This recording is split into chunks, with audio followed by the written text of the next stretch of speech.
برادران و خواهران عزیز، شب قدر از یادتان نرود.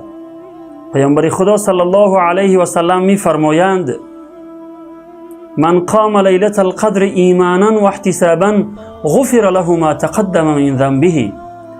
هر کسی که شب قدر را از روی ایمان و امید به پاداش الهی بپا دارد، یعنی آن را با ذکر و تلاوت قرآن و با دعا و مناجات سپری کند، گناهان گذشته اش آمرزیده می شود.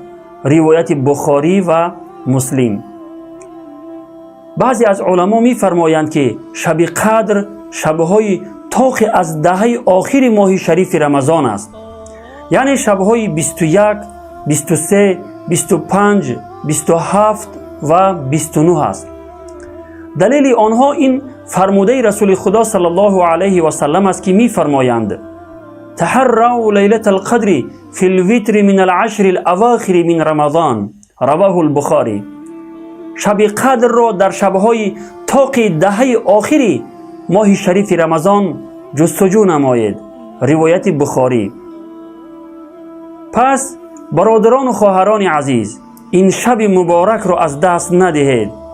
با خدا این معامله خیلی خوبی است که با عبادت کردن یک شب ثواب بیشتر از 1000 ماه را برای شما عطا کرده شود.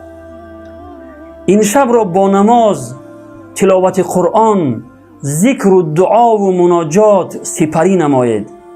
و السلام علیکم و رحمت الله و برکاته.